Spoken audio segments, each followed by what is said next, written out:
Markeisha, how are you doing? I'm good. How are you? Fantastic. I still think of you. I think of Danielle Mellon or Mayhew or whatever, right? Oh, okay. Yeah. Yeah, because you guys were peas in a pod way back in the day. This is my class. Say hi, class. Hi, class. That's no enthusiasm. Go on. Jump it up. Right. So we each got questions, but the one thing I told them about you was the fact that you have traveled quite a bit into parts unknown. You know, you've been at North Dakota, Gonzaga. I want to say Georgia Tech, Pitt. Were you at any other places? Yes. Go for it. Um, so I guess I'll just start off a quick intro. Hi guys, excited to talk to you today. I could do kind of a PowerPoint presentation, but I'm hoping it won't come to that. I'm more of an interactive type of person, so hope we can have some discussion just around the world of sports business, specifically college athletics, and how that kind of fits into anything you guys might be looking at doing. But I am originally from Cleveland, Ohio. I went to undergrad at Bowling Green State University, double majored in sport management and marketing. I graduated in 2008 during a recession, so there were no jobs available. So the next best thing, in my opinion, was school. So I decided to go to grad school, went to West Virginia University in their sport management master's program. While I was at West Virginia, I worked there in athletic department as well as for the Convention and Visitors Bureau. So had a little bit of a different experience there. Graduated, there still wasn't, I did an accelerated program, so essentially a 15-month program, graduated, still wasn't many jobs available. So I took a postgraduate internship at North Dakota State University, which Troy talked about. So I lived in Fargo, North Dakota for almost a year. Great experience in terms of the athletics department, not necessarily what I wanted from a personal social life standpoint being in Fargo. So I ended up taking a job at the University of Missouri as my first kind of full-time job in the business. Started off as a kind of marketing coordinator, and probably after about 4 or 5 months got promoted to an assistant director of marketing. And really my bread and butter at the time was throwing theme parties and that sort of thing at some of our athletic events. Softball at the time was really big at Mizzou, as well as like wrestling, those sort of sports. And then eventually I was able to work my way and do some stuff with game presentation from like a football standpoint, writing scripts, kind of being on headset, and then doing some group sales opportunities. And then from there, I went to Gonzaga University in Spokane, Washington. A lot of people know Gonzaga as being a basketball school, great atmosphere. Obviously, they don't have football, so a little bit of a different experience, for me during that time. And then I was fortunate enough to be able to go back to one of my alma maters in West Virginia. So went back there full time as the director of marketing and sales. And at that time, that was my first opportunity, I would say, really driving into revenue generation. I was overseeing a sales team that was making outbound calls to sell, tickets for football, men's basketball, baseball, soccer was very popular at the time. So kind of overseeing both the sales from a revenue side, as well as kind of the marketing efforts for football, men's basketball, and baseball. And then just from a personal side of the house, I wanted to live kind of in a major city, but still work in college athletics. So I got the opportunity to move to Atlanta and worked at Georgia Tech for about 3.5 years. Great experience, still kind of balancing the marketing and rev gen. And then from there, I went to another school in the ACC, University of Pittsburgh. That's what I call kind of my home stop. Pitt was about 2.5 hours away from home for me. So it's a great opportunity for me to still do what I do what I love, and kind of be close to family. And I would say at that time, I had the marketing, I had the sales and kind of rev gen. And then really during my job at Pitt, I really got into team building and leadership. and then kind of crisis communications being a part of that as well. So continue to kind of build on that skill set. And then I took a job at St. Joe's University in Philly, and I was in that role for about 10 months before I was recruited to come here on the West Coast to the University of California. And I've been in my role for almost 2 years. I have a very long, obnoxious title, but Senior Associate Athletic Director, Chief Marketing Communications Officer / Chief Revenue Officer. And really what that means is I oversee about 9 different departments. So your marketing, your communications, ticket operations, ticket sales, managing our partnership through Learfield with our multimedia rights holders. I also oversee creative, digital media and marketing, licensing, as well as business development and operations. And Cal is in the process of transitioning conferences. So currently in the Pac-12 conference as of August 2nd of this year, we will be a part of the ACC conference, which, I've already mentioned that I'm familiar with, but there's some kind of different structural opportunities. For example, ACC requires you to have an in-house team to run all of your like TV networks and that sort of thing. So that is another antenna that will be added onto my umbrella as well. So that's just a little bit about kind of my background. Well, one of the things that is really remarkable about that is you're proving that you have to be movable. And it's hard because a lot of people don't want to have that conversation. They want to sit in their own hometown. But in order to be successful, don't you have to move quite a bit? I don't think that's the case for everybody. That's absolutely my story. I've been very aggressive about kind of meeting my career goals. So I've been willing to kind of branch out and move to the, Spokane, Washingtons and the Fargo, North Dakotas, and that sort of thing. This is probably the furthest I've been away from my family, but it's worked out for me. I don't think you necessarily have to be as movable, but I do think in order to be successful in sport, no matter what area, you have to be flexible. And flexibility might look different for different folks. I got a couple of friends, Carrie Blankenship, she's, I would say my counterpart at Maryland. She spent most of her career at Maryland, right? But I would say she has very similar accolades to me. But I think where it's come in is she's been able to be successful because she's been able to kind of pivot and learn the different elements. Hey, social media is now a thing, right? But maybe that wasn't under her umbrella before. So understanding what that looks like, how to manage that, and still being able to come up with a team that can tackle it. So I would say you don't necessarily have to physically move, but you have to have the mindset of always learning, always growing, and kind of figuring out how to still be able to be a problem solver and add value to anything you're doing, no matter where you're at. Well, fantastic. Jocelyn has a question. Jocelyn, what's your question? Yeah, I'd like to ask the guest speakers this question. What would be your advice to someone who's trying to get their foot in the door in sports management, but doesn't have the experience yet to do so? Or doesn't have experience under their belt? Yeah, so I would say there's been a huge shift in, how we bring entry-level folks in to different sport positions. So the pandemic has really changed what that looked like, right? So before it was kind of like the expectation was you got into this business in a very, what I would say, traditional way. You were an intern or you were a GA and you volunteered and somebody hired you on because you were great. And then you kind of worked your way up from that coordinator to assistant director to director and yada, yada, yada, right? I think what has happened now, though, we've seen people be like, hey, this isn't for me. It doesn't pay enough. The hours aren't flexible enough, that sort of thing. So I think the chances of entry-level folks getting in this business is much greater than it has been in the past. And I say sell your skill set, right? Like,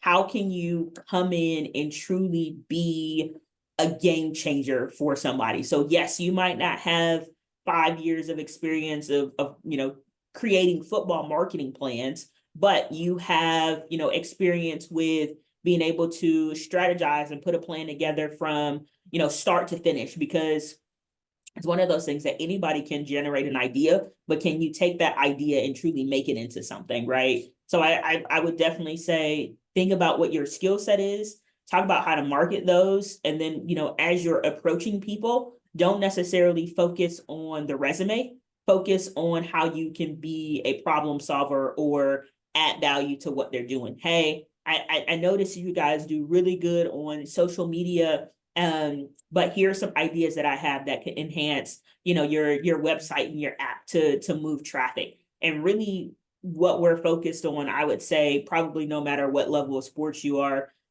is revenue generation. So how can I bring in money for my company?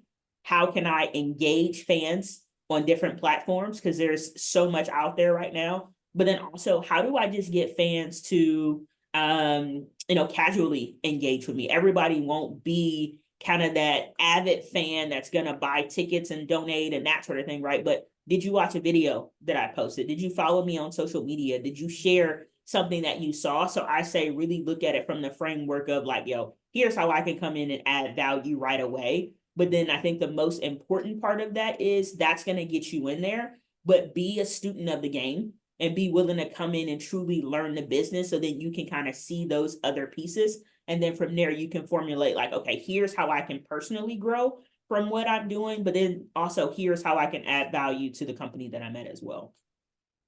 Next is Diego. Diego, you got a question? Yeah, besides being away from home for so long, trying to find jobs that you love doing, what was the most complicated thing that you had to go through and why?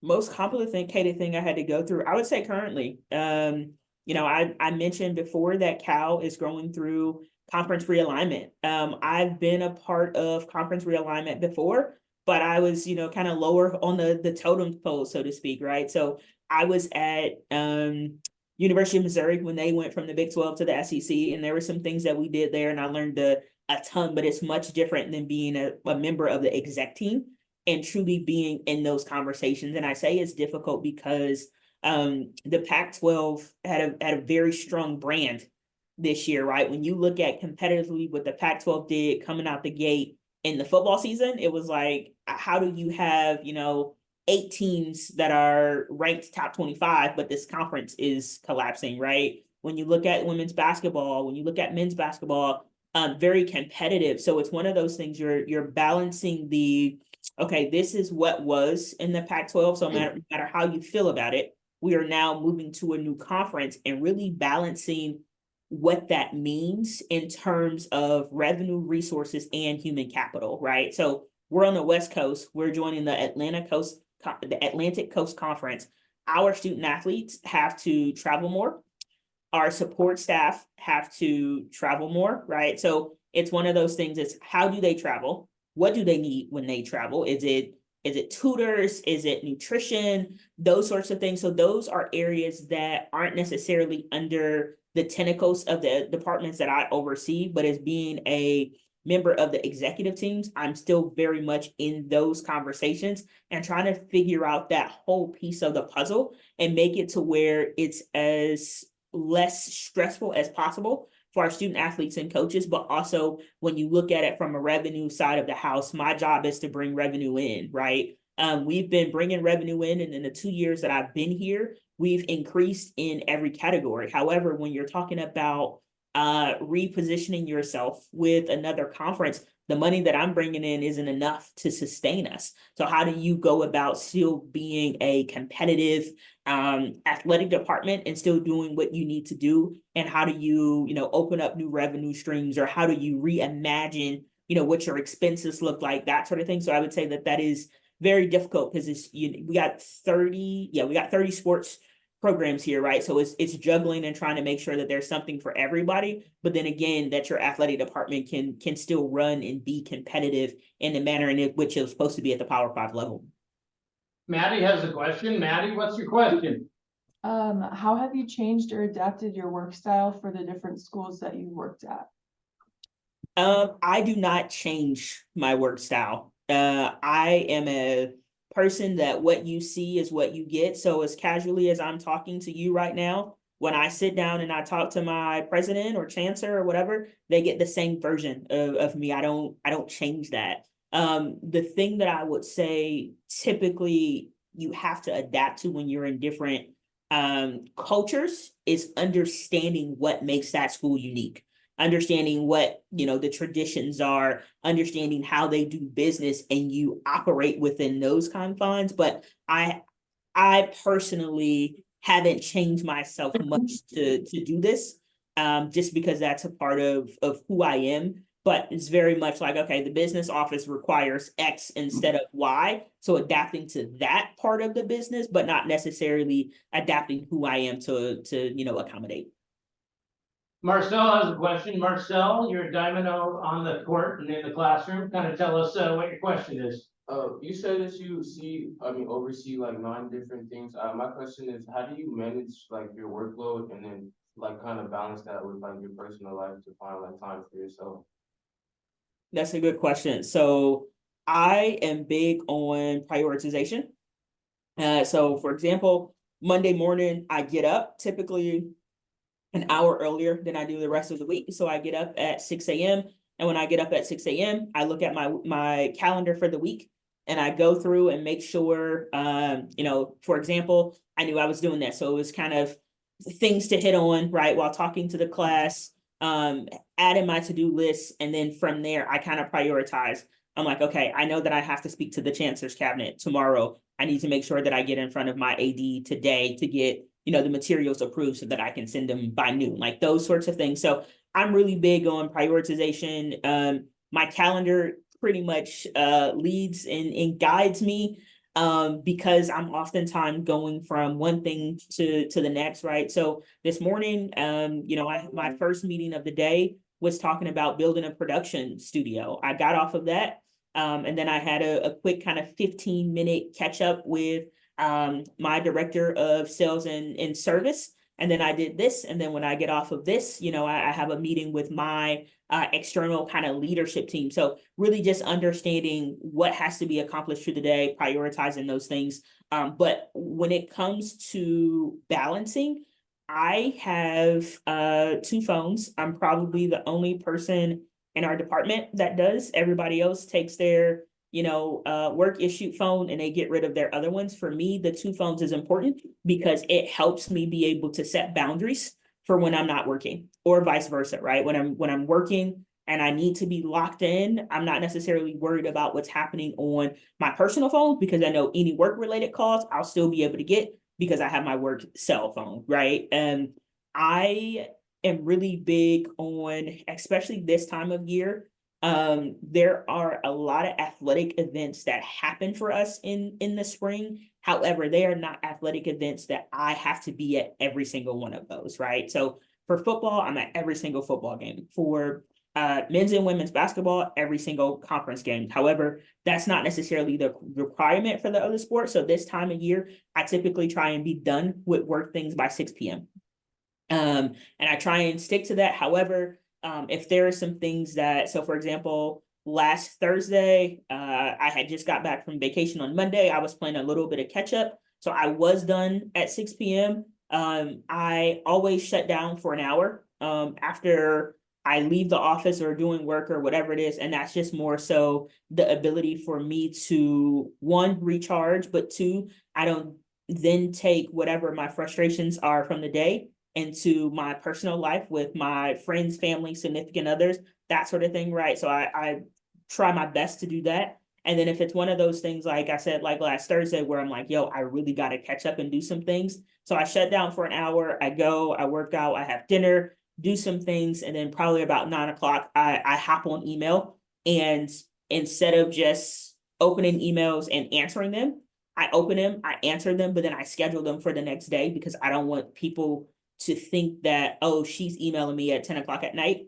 I have to email her back at 10 o'clock at night, or I email her at 10 o'clock at night, so she should email me back at 10 o'clock at night, right? So I try and balance that. I am very, very mindful of vacations. I think some people think like, oh, when you take a vacation, you got to go 2 weeks, but The job that I do requires a lot. So there will be times where I just take long weekends. I take a Friday off or a Monday off, and not necessarily because I'm looking to go anywhere, just because I just need to sit and rejuvenate and recharge to be able to come back to things with kind of fresh eyes. So there's a couple things that I do to, one, manage my time at work, and then two, kind of differentiate the work from the personal life. Well, so Hayden here is crushed because he's a big hockey fan and you don't have hockey, but you have every other sport at Cal. Hayden, what question do you have? So how have you been able to stay flexible and how have you been able to manage moving across the country to all these different schools? Yeah, so in terms of like staying flexible, I am one who, I feel like there are a lot of things that I know, but I'm always willing to learn more. So I always approach things from the lens of like, what's the lesson in this for me? Like what's the lesson? How can I learn something new? How can I contribute something new? Like that sort of thing. So that's kind of how I've been able to stay flexible. And then I'm just always trying to figure out like what are the trends in business, not just sport or not just college athletics, because a lot of time, if I'm being honest, we are behind, right? We're behind what other people are doing. I think about AI technology. A lot of people are talking about AI and how to utilize it and so on and so forth. And there's a lot of companies that's doing it really, really well. So I try and stay plugged into like, okay, how are these companies doing this? What's their results? And then trying to think about like, okay, how can I then take that to and apply that to kind of what we are doing? When it talk about like, moving, it used to be different for me when I was younger. College athletics, the pay is terrible, right? Like it's trash. So before it was like, all right, who's gonna pay me a decent wage? How can I go in and get some more money, right? But I'm kind of past that stage now, and it's more about like, will I enjoy it? Will it add to my pedigree? Will this continue to help me grow in my career? And for as many jobs as I've had, there's also probably more jobs that I've turned down or decided not to explore because they didn't fit within what I want. If you look at kind of my trajectory, the last probably 7 years, I've only gone to schools that have been in big cities, right? And that's just where I am in my personal life. So, somebody calling me and saying, hey, we got this job at Fargo, North Dakota. The job might be great, but that's not going to be how I thrive as a 30-something. So I'm going to leave that job kind of where it's at. So I kind of now look at like, okay, how can I, yes, do the job well, but also how can I still have a great personal, life outside of work as well. So Sai, who is from India, would like to ask you a question. She's excited that you do have field hockey as well as several other sports that she's familiar with. Sai, what's your question?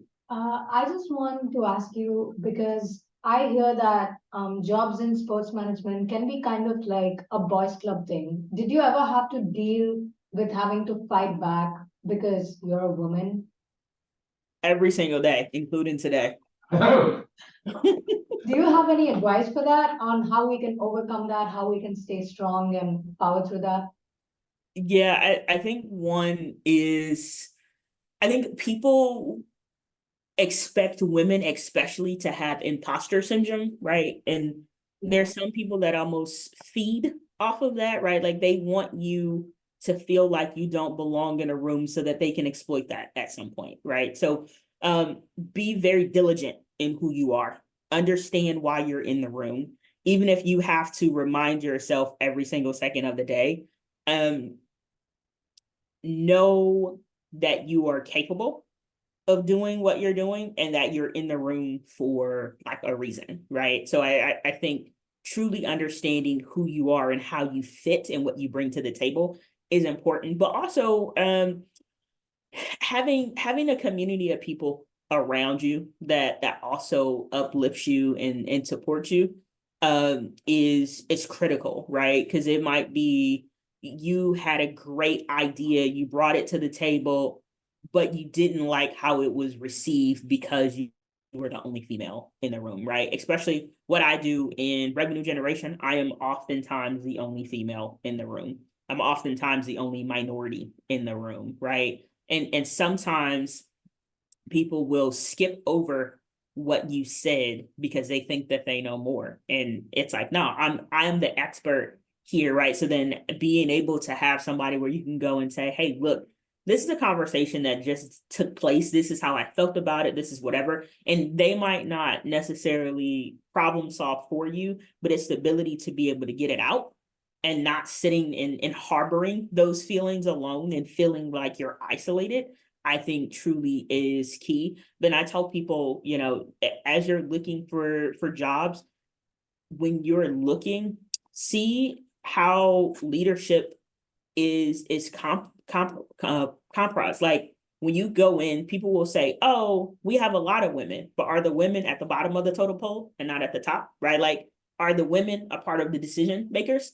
And then ask people, because you can look by title and say, okay, there are 4 women, whatever, but who are the decision makers? Where do the final decisions lie, right? And if there are not women in those conversations, 9 times out of 10, you probably don't want to go work for that organization because they might not, you know, I won't say value, but they might not lead with, hey, diversity is important. All voices are important. So be looking at that as well of just how the makeup of each department is laid out, but then also how does that look when you get to the top as well.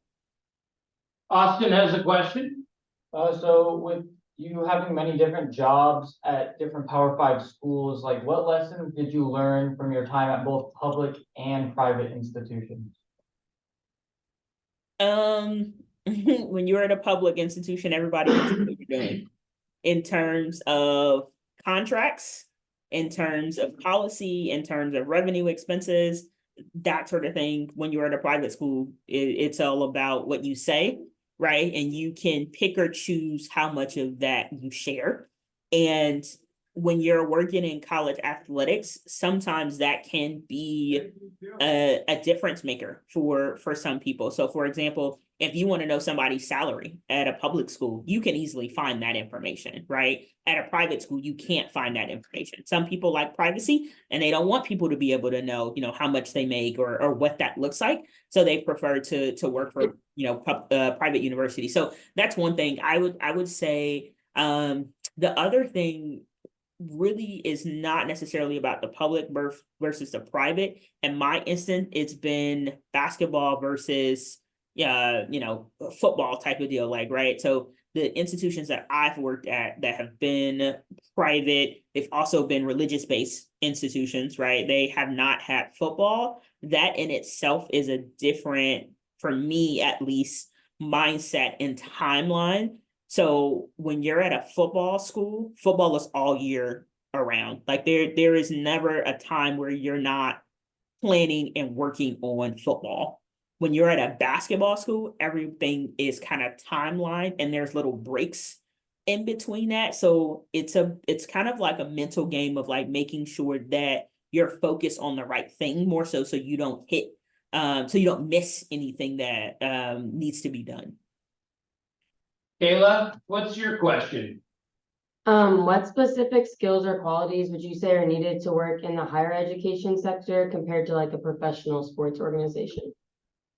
If you're working in college athletics, you need patience because there is a lot of red tape. Because while college athletics is a business, it's embedded into higher education, and higher education just have different policies than you would for a sport organization. So for example, sport organization says, hey, we want a new apparel deal, right? And they go and they negotiate something with Nike. Nike's going to be their apparel deal. They know that they're going with it. They've come to an agreement in terms of like, this is, you know, X product, X amount of money, whatever, like everything's good. They can go and they can give that contract to their COO or whoever's involved. They can sign that and they can get that done in a matter of days.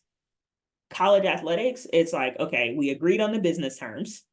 Cool. Now I have to send that to campus and campus has to review it. And now there's a sustainability policy that campus has as a part of the higher education process. So I have to make sure now that, you know, your partner fits within those standards. There are things like one of the ones that I'm dealing with right now with the contract, website accessibility, being ADA compliant. Your partner has to be at the same standards as the university. So I have two partners right now that I just negotiated. One is a $1 million contract, and the thing that we're going back and forth on is how they need to update their website. So I think patience and flexibility and understanding that you can get things done, but the way that you get things done is going to be completely different when you're working in higher ed versus just a company that's for profit. When working in sports, how do you manage or prevent the feeling of being burned out? Still figuring that out. I have no idea. There are times in my career where I'm like, I am refreshed. I can go, you know, we can get it. And then there are times where I'm like, somebody please give me a break. You know, give me a break now. So that's, I wish I had a better answer for you. But I have not mastered that yet. I just say be mindful of where you are in terms of your own personal well-being. When you need a break with your mental health, with your emotional health, like those sorts of things, be mindful and take that time when you need it. Dragon, what is your question? So Cal and Cal football especially has a pretty extensive list of successful alumni like Aaron Rodgers, Marshawn Lynch, Jared Goff. How much would you say of what you do in marketing the athletic department relies on those kind of very successful alumni, or is it more about marketing the brand itself and what the brand can do for people? It's more about marketing the brand itself. And there are moments actually right now we're doing something with the Jared Goffs, the Aaron Rodgers, that those sorts of guys. And we're really, but the way that we're utilizing them is more about the pedigree and the brand of Cal football than the individual itself. It's like, hey, we produce Hall of Famers, we produce NFLers, like we've, you know, kind of had this gradual success. So we try to find opportunities where we can absolutely position ourselves to be able to do some things with them. But holistically, we more so look at it from a what have we done and how can we tell people about this. You know, I'll use, you know, we're talking football, basketball, but Cameron Rodgers is one of our Olympians. She is absolutely amazing. She just graduated last year, but the way that she's plugged into our university is amazing. So our access to her allows us to tell a different type of story than say Aaron Rodgers, right? So Aaron Rodgers will do things for us, but it's on request. Whereas Cameron has graduated, she's still around. She still uses our weight room. She's hired one of the guys who used to be our nutritionist, like that sort of thing. So her access is a little bit different because it's daily. So we utilize her a little bit more, but at the end of the day, we're really just saying, hey, here are some successes that have made Cal athletics what they are, and we utilize the likes of, you know, the Marshawn Lynches, that sort of thing to do it. Marshawn is another great example. He's a Bay Area guy. Berkeley's about 15 minutes from Oakland. I personally live in Oakland. We've done some community events, but we've partnered with Marshawn in his foundation and that sort of thing. And that's not necessarily something that we utilize to sell tickets, but it's something that we utilize to connect to the community kind of in a bigger way.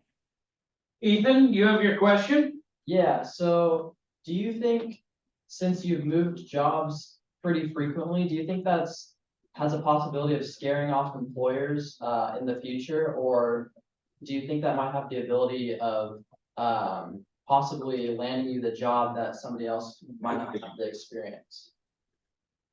Great question. What I'll say to that is it depends on who you talk to, but I've never had a problem staying employed. My phone always rings, right? So some people will say, hey, you know, people don't want somebody on their leadership team that's, you know, had 5 jobs or whatever. But I am constantly having conversations about what different opportunities look like.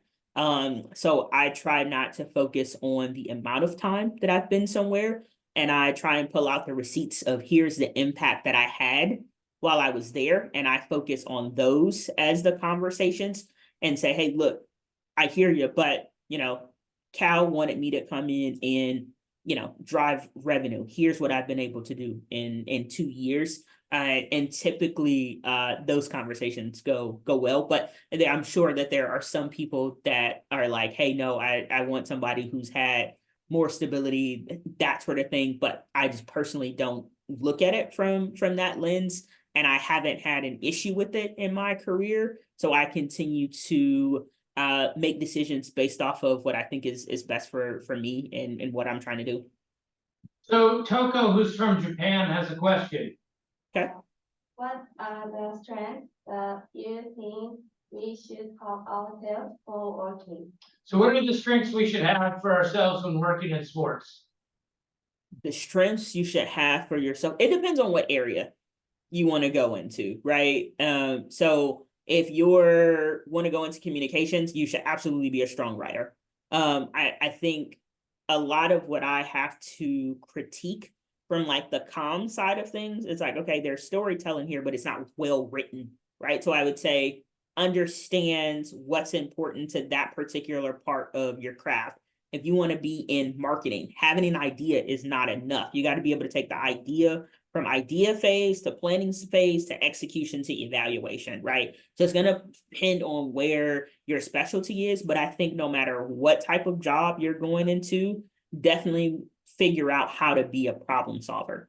If you only bring, as the supervisor, if you can only bring problems to me, you're not valuable to me, right? So if you come to me and you say, hey, we're not getting a lot of traffic on our Instagram page, I don't know what to do, then it forces me to sit down and deal with another problem, right? But if you come to me and you say, hey, we're not getting a lot of traffic on our Instagram page, and I feel like it's because we're not doing enough real content, how can you help me get the team together so that we can come up with a plan on how to do that? That's a different conversation, right? So approaching things from the lens of, yes, there's a problem. Do you have a solution to offer? And it might not be the solution that wins in the end, but at least it shows that you have thought about it in a way that's not just that you want somebody else to fix it, but you're willing to come to the table with, kind of solutions yourself. And then I also say, being a good teammate is important. You cannot lead unless you can follow. And I feel like a lot of times people get into business and they want to prove themselves and they want to be the lead on a project, right? Whereas every project won't allow you to be the lead, but how can you come in and still give really good, insightful information, but follow whoever the leader of that project is? Because when you can both lead and follow, you naturally emerge as the leader in any situation. So it's going to come natural to you, and you're going to continue to get additional kind of responsibilities. And then I would also say a great skill set is just being able to learn and pivot. Things change every day. NIL is a perfect example, right? NIL launched 2-3 years ago, and the amount of changes that has made within our business has been insane, but it has also changed how we've done business and how we have positioned student athletes and where we've positioned them and that sort of thing. So being able to, in those moments, say, okay, yep, this isn't what we originally thought it was. How can we pivot and still make something kind of out of it? So I want to thank Markeisha, but I did tell her that when she was doing this, she's basically giving me an hour off of work. And she said, I'm totally fine with basically doing this and making you not have to work. So she's a fantastic thing. Let's give her a round of applause. Thank you, Markeisha. I know you had a hard stop. Do you have any other further things to say? No, thank you guys for having me. Feel free to reach out if you have individual conversations. I'm always, open to kind of talking to you guys.